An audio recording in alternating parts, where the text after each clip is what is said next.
just launching, or you're ready to scale, or you're figuring out what's next, we're going to be discussing the nitty-gritty, the hard bits, the opportunities, and the behind the scenes. And we like to share how we use our digital to grow our own companies. So we're glad you're here. And I'm so glad it's Friday, because this is our favorite time of the week where we get to chat about random things about business, how to help businesses grow, and we just kind of get to catch up. I love it. Me too, Jenni. Have you had a great week? I've had a really good week. I've had an up and down week. We had, early in the week unwell with a cold, in middle of the week planning a launch for a client, and yesterday spent the day in Sydney delivering a workshop. So I've been everywhere, man, this week. It's been big. Go you. I hope you're feeling better. I am feeling much better. It's Friday. We're celebrating my mum's best friend's 90th birthday tomorrow, which is amazing. So we're pumped for a huge weekend. So really excited about today. That's super awesome. And yay, I'm glad to be here with you today too, because our topic is, we're carrying on with our topic from 2 weeks ago when we last hooked up about email marketing. But this part is part 2, which is all about how to grow that email database. And while you weren't with us last week, Jenni, I talked with Phoebe Dre, and sorry, I did not. I talked with Carmel Murphy, who is amazing, and in another part of the country to Phoebe Dre, so that was a little mistake there. But I talked with Carmel Murphy about video, and particularly reels and lives, and how you show up online, and it was really fun. So we'll definitely bring her back on for a chat when you and I are both together one day. That would be awesome. And also, the reels are such a cool way. I mean, we're going to talk a little bit about how to grow your market, how to grow your email list and that interaction you have. But I'm sort of starting to get into reels. My amazing team and I are pushing me towards that kind of space on Insta, because I know the reach that it can get and the engagement that you get on things like reels. Absolutely. It's pretty extraordinary. We're having some incredible results with some of our clients. And one of them in particular, we'd actually been thinking less and less and less of her being on Instagram, because she just wasn't getting in the reach or the growth or anything. And her Facebook's so incredible. It's like your audience isn't there on Instagram. However, just introduced Reels into the mix a couple of, or maybe 3 months ago, and boom, it's just been extraordinary. So it was the tipping point for her on Instagram. It's been great. And so let's start with Instagram. So there's all conversation around how to build your email list, and obviously the importance of building your email database. We've spoken previously before. It's great to have great followers and connections on Facebook and all your social platforms, but you do need to take them off so that you own their email address, so you can communicate with them on your own terms. You own that relationship rather than a third party owning that relationship. So tell us, let's start with Reels. So how do we do that using something like Reels on Insta? Well, I'd like to rewind it even pre that, because when you set up your some kind of email marketing platform, so for example, we use Keep and also MailChimp. So Keep owns Infusionsoft, so some people know of it as Infusionsoft, but then the other one that we use is MailChimp. And MailChimp is the one I most often use with our clients. So it depends how big of a CRM you want, or, something a little smaller or a little more easy to use. So MailChimp's a great option for that. There's heaps of other things out there. However, let's just use MailChimp for this example. So when you're setting up your MailChimp, you can create a page that's like a sign-up page.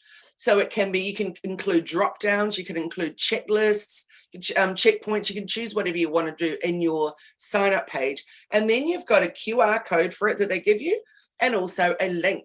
So, for example, in your Instagram bio, if you set up something like a link pop, or, I can't remember the name. I'm going to ask one of my team to send me the name of the one that we just set up for a couple of people the other day, which was really, really cool. I'm not such a big fan about Linktree, and I'll talk about that in a moment. But if you put that email sign up link either in your bio directly or in one of those landing pages things, then that's a really great way, so that whatever you're putting out there, if it's a post to say, hey, I'm sending out a newsletter and I'm including this offer, et cetera, then make sure that you sign up to our VIP list. The link is in the bio, for example. Oh, yay, thank you. Merlin's just shared with me, it's Embed Social. And I think within that, it's called Feed Link. So we've just found that one, and it's a game changer, because it even allows you to include your Instagram feed and put links on those posts. We can't do that anywhere else. No. So it's really amazing. We're loving it. So for example, in that feed link within Embed Social that we set up, and it's free, by the way, too, you can put in a link to your latest blog.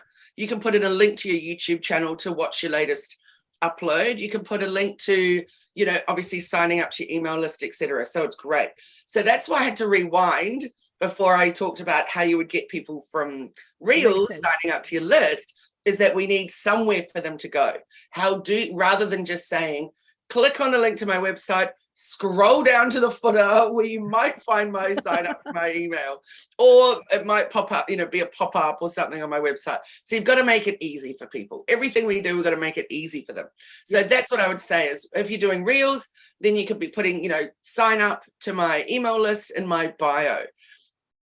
Or if it's a video, or even better on stories, is that you can even do a link to sign up to it with one of their stickers. Wow, so much there. So I love that idea. I'm just going to recap. So Embed Social, which I'm frantically telling my team, we need to Google this and have a look and talk to your team about how we set that up for us, because I love that idea. But that is some of the challenges though with Insta, isn't it? Because you can't put links in the actual content beforehand. How do we actually have this? So embed link sounds like it's an opportunity for us to actually really take advantage of people scrolling and wanting to click on things when they see our posts. And definitely with stickers, with stories, it's one of the key things that we've been doing with our events, is adding in links into the stories using the stickers, because that's only a new feature that you couldn't do before. But how do those things, like, let's just talk about, how do stories and Reels, how do those different mediums actually help us build our email list? Why do people want to actually click on, and why would they want to join our email list by using those mediums? You talked about your client who Insta wasn't their place until you did something like Reels. So really, if you're wanting them to sign up to your email list through a reel or through a story, you need to be giving them a teaser. You need to give them a reason. So what's coming out in the email that they're not going to get anywhere else? So it could be that you just give it, like, for example, I just wrote a blog that's just been performing outrageously well, which is all about trademarks in Canva. Because a lot of people go to Canva, make their own logo, off they go in business, and they have no idea that they actually can't legally trademark it. So I've written this blog all about how you can actually do it, how you get around it, and links through where Canva's telling you what you can do, what you can't do, et cetera, et cetera. So it's been a really, really good blog post and performing really well. So what I can do is I could make a reel in Canva, for example, or a story, and I can say in the graphic, have you got a logo that you want to trademark, or did you make your logo in Canva? ? The next part could be, did you want to trademark it, or did you think you would be able to trademark it? You know, this is just an example. And then did you know that you cannot? So, and then I will find out how. Make sure you sign up to our newsletter, because the info is coming out tonight. That kind of a thing. That wasn't very well said, was it? But you got the gist, I'm sure. Yeah, so essentially what we're doing is we're using the Reels and stories to create a connection and actually do the call to action. So rather than traditionally them having to read, there's that visual interaction. And we know people are scrolling through Reels and flicking through stories, as you know, more regularly than necessarily reading posts these days. So having that opportunity to say, hey, here's a call to action. Here's here's a tip for you. Here's some information. Here's something that I want to offer you. It's a really good way to bring people in to say, I might actually click, because if I click, I'm going to get something that somebody else doesn't have. I'm going to get that secret sauce or that secret tip. So I love that. And it's an interactive way, because we're finding that, aren't we? As more and more people, when we start to have these interactive social media items like Reels and stories, people are wanting to actually engage and feel like they know you in a visual way and a moving way, in that kind of little mini movie, if you like, or mini bite-sized movie, rather than the traditional posts, whether short form or long form. Yes. And what we're doing in our Reels, for example, for Hello Media, is tips. So I've been doing this little series, and they're really, really short, using some trending audio that just says, want to know how to, you know, for example, grab, I found this amazing platform just in the last couple of days, speaking of Instagram. Oh my goodness, it's such a game changer. I'm blown away by it. And basically, you know, when you're overhauling your Instagram bio, which I've been doing for Hello Media and we've been doing for all of our clients just in this past couple of weeks. So it's so frustrating, because of course you've got such a short number of characters that you're allowed to use. And it's tricky because, one character too many and it doesn't even save it. And if you've been editing it directly within the app, then boom, it's gone. So top tip, first of all, is actually to create it in your notes or something so that you can just keep copy pasting and putting it in as you're updating it. But I found this really, really cool tool, which again, also I'm going to have to say to Merlin, could you just let me know what the name of that one is? That will tell you. So then you just copy paste it into there and it tells you exactly how many characters you've got. But then within it, it tells you every number of characters you can do for stories, number of characters you can do for reels, number of characters in your captions for this and this. It's absolutely brilliant. And again, just a little free, awesome thing. So, I can't remember why I was telling you that. I got so sidetracked. What was your original question, Jenni?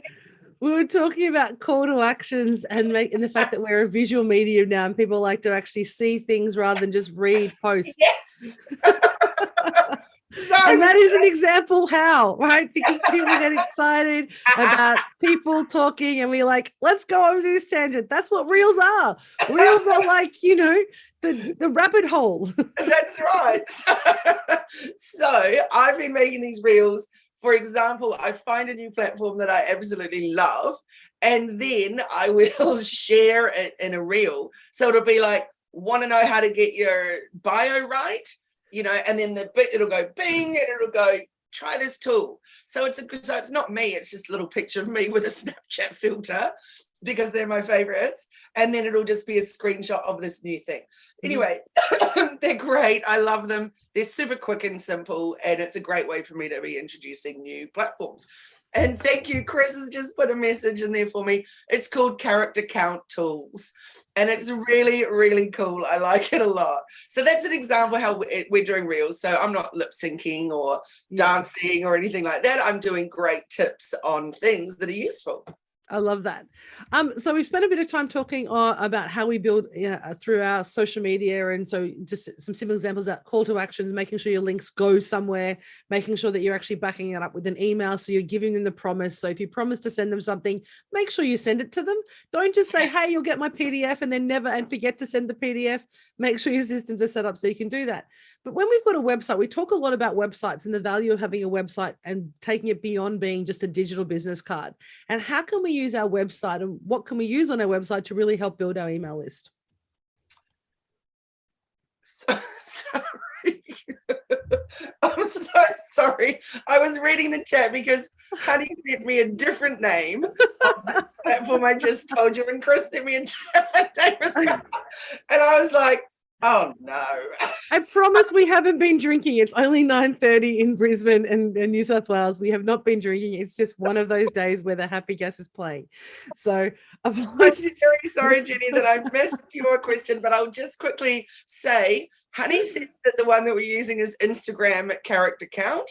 Chris said it's character count tools. So maybe just Google both. But I think it's Instagram character count, but I'm not sure. But anyway, sorry about that, Jenni. Back to your question about websites. How do we use our website to build our email list? Short question. Okay, let's think. That's such a good question. So when you come to anybody's website, you got 3 seconds to decide if you're going to stay or leave. So that's the average time. It's actually 2 to 3 seconds, but look, I'm being generous with 3. So pretty much what they see when they land on your homepage is what's going to determine, am I going to hang out and explore what you're offering? So firstly, of course, you've got to make that super enticing. You've got to show me that what's there in that first above the fold section is actually really for me. Then as I scroll, we want a few seconds before up comes your pop-up to say, hey, sign up. Don't bombard them with the pop-up straight away, because that's not great, because I'm like, what am I even signing up to? I don't even know if I like you yet. We're talking a lot, trust factor that we're getting through your website. Yep. So make sure that you wait a little while, then comes the pop-up. But it doesn't even just need to be a pop-up. You need to have it in all the places. So somewhere embedded on your homepage. You also want it in your footer. You want it on another page as well, so that people know by signing up here, by me handing over my email address, which is worth a lot to me. Yep. And so by handing that over to you, what am I going to get? So if you're a store, it might be that you're giving a discount for their first order. If it's for a service-based, it might be that we're going to give you tips and tricks of, you know, how to whatever along the way. But the most important thing is then how well you treat those email addresses. So don't be spamming them, etc. And you want to make sure that, yes, exactly like you said before, that you're actually delivering what you said you would. But also, don't just give them the same stuff all the time. Don't just put same stuff in your newsletter as you're putting in your socials. Because then why am I following you on all the places, and why am I signing up to your email list? Give them something special in your emails that they don't get elsewhere. Yep. And I think that's really important, isn't it? So when you're looking at whether it's a download my PDF or fill out this quiz, or it's something to actually give them value, because I think that's what I find often when you do the just sign up to my newsletter, people are like, well, why would I, as you said? So when I'm doing it to receive something, whether it's, and we have it on our website, we have the Do First matrix, which we share in all our podcasts and all our conversations, that people can sign up and they immediately get the Do First matrix, and then they go on our mailing list. But we send them what we want. So we send them what we promise we're going to, but importantly, they're giving us their email address because it's something that they need, or they recognize there's a gap in their knowledge, like, actually this might help me. So I think it's important to have something that's actually valuable to them, isn't it? So it's not just what you want to share, it's what they actually think they need, or what you've shared with them and sort of said, hey, you need this because it's going to help you build your business, grow your marketing list, you know, increase your followers, build your visibility, all those things. Absolutely. So I'll give you an example of one of our clients that's an e-commerce store. So when you arrive on her store, up comes the pop-up after a few seconds and you've decided that you actually want to be there. Up comes the pop-up that says, download this free ebook, which shares how to get your daughter period ready, because her product is period undies for teens and tweens. So for starters, that's good. It's a super, super niche area. The ebook that you can download is completely for the correct audience. So to download that ebook, you've got to enter your email address. So brilliant, because clearly she's then growing that database. When you're flipping through that ebook, then you'll find when you get to the last page, obviously there's been some reviews in there, there's been all kinds of things. You get to the last page, and there's the beauty, is you get $5 off your first pair, and the code is try me, for example. So she's winning on many counts. So she's enticing them with the solution to the problem that they have, is every parent has, don't they, when their daughters are starting puberty. It's like, okay, how do we get them ready? We've told them all about it, but now how do we get them ready? Then the next thing is she has grabbed the email address, and the third thing is she's given them a discount and they click through from that link, and then so she can see that return on investment of that time and effort gone into creating the ebook. So how many people use the code? So it's a winner on many counts. And I think that's what people do go wrong, isn't it? When they go to their website, they do have their website as just a digital business card, and they don't have anything. They just have the traditional contact form at the end, which really people are only going to use if they've either been referred, or there's a very specific reason for them to actually send you a contact form. So having those other actions on your website, whether it's a pop-up, I know we've done it inside blog posts, where we were talking many years ago about how to go analog instead of connect with people with postcards. And so rather than just using email marketing, we were actually talking about, you know, the value of having physical postcards like TouchNote does. And so I actually said, if you click this link, give me your physical address, I'll post you a postcard. And so we actually got a lot of people doing that because they wanted to see, are you actually going to send me a postcard? And actually someone said to send me an email saying, hey, are you really going to send me a physical postcard? And I was like, yep, you give me your address. And then they were in the US. So 3 weeks later, their postcard arrived and they were like, oh my God, I actually got a postcard. So those kind of things, which actually, but then they're now on my list, right? So they're now on my mailing list, and they're now interested because it was something that's a little bit intriguing. So we sometimes forget that you can do something a bit quirky and a little bit fun. Doesn't just have to be the traditional blog, PDF download. It could be a quiz. It could be a, you know, sign up for a free. I've seen lots of the spin the wheel ones. These days, there's a lot of people using kind of, which I'm not a huge fan of, but, you know, spin the wheel for a discount, and then you have to give them the email address to get your discount code. But those kind of things really do make people engage with your website. Absolutely. And you can't just find one that you like. Like, for example, you can't be an e-commerce store and go, oh, I love the spin the wheel, I'm doing it. You've got to test different types of ways that you can be giving a discount code or whatever it is that you want to do to get that person's email address, and try out different apps. So yeah, really important. Always remember, split test, A/B testing, whatever you want to call it. Make sure that you're testing what works on your website. Yeah, exactly. So we've talked about social media, we've talked about website. What is one other tip about how we can build our email list? I would say you need a lead magnet that you and I have both mentioned without even mentioning it as a mention, which is that you have the do first matrix. So that's your lead magnet. So somebody comes to your website, they see something that they're attracted to, they know is going to be useful in their business, they download it, and in exchange, you get the email address. So I have a number of lead magnets, and one of them, which is the one that just goes beyond all the other ones, which is the 5 ways to get the know, like, and trust factor, because those are such buzzwords at the moment. So I can do it in many, many different ways. One of them is, for example, when I'm teaching workshops, I do a lot of workshops for the government, and I'm not legally allowed to get their email addresses. What I should say is they can't give me their email addresses. No. So what I do instead is I offer them a lead magnet during the workshop a number of times, because of course, people need reminders sometimes. And so I say, hey, and if you would like because maybe the workshop's talking about the know, like, and trust factor, or a section of it is, then I say, and if you would like my, downloadable about the know, like, and trust factor, just scan this QR code, or here's the link to it. And either way, I get the email addresses. Yeah. So I can also use it if I'm at an event, I could have a banner, and on there I could have the QR code, and I could say, enter to win, and or enter to download this book, or whatever it is. And then they scan it and they're entering, and that's how you get an email address. Yeah. And one cool way that we're doing it with a client who is a riverboat cruise company, and we did this really cool ebook, which was 20 birds or 30 birds or something that you'll see when you're on the Brunswick Heads River. That's very cool. And so then you get on their boat, excuse me, and they have a QR code. So rather than printing the book and giving it to everybody, they have a QR code. Everybody's got their phones with them. Everybody's used to QR codes, of course, these days. Yeah. So they get on the boat, they scan the code, and then they can go through the birds and play the game of spotting the birds while they're on the top deck. I love that. And it's also something that they keep with them, isn't it? So it's not just a physical download on your computer. It's actually on your phone, and while you're engaging with actually the activity. So everyone's going to do that. And I've seen that actually so many other times where people say, use this QR code to access XYZ during an event, but I haven't had to put in my email address. So therefore no one knows who's accessed the QR code. But I love that little extra piece about just adding in your email address so that you know who's actually downloaded that document. Yes. And also think about booking of a cruise, for example. So you might be going with a group and one person books the tickets. So you don't have everybody else's email address. Or, for example, yesterday they did a private cruise. They do a lot of those kind of things like hens parties, etc. They're only ever going to get one address out of 40 people. So therefore, do that great book, and then boom, you've got a lot of email addresses coming at you. Amazing.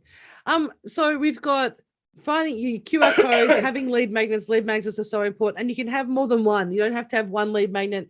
Look at your target market. You need to have at least one for each of your target markets that you have, if you have multiple target markets, and one for each of your kind of funnels that you're working. So don't think that one is going to work across all your businesses, which I know you didn't say, but we've talked about that before.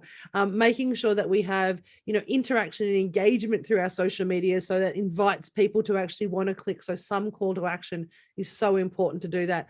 And using things like embed link, which that looks really cool for Instagram, particularly to help you actually get that extra value of your posts.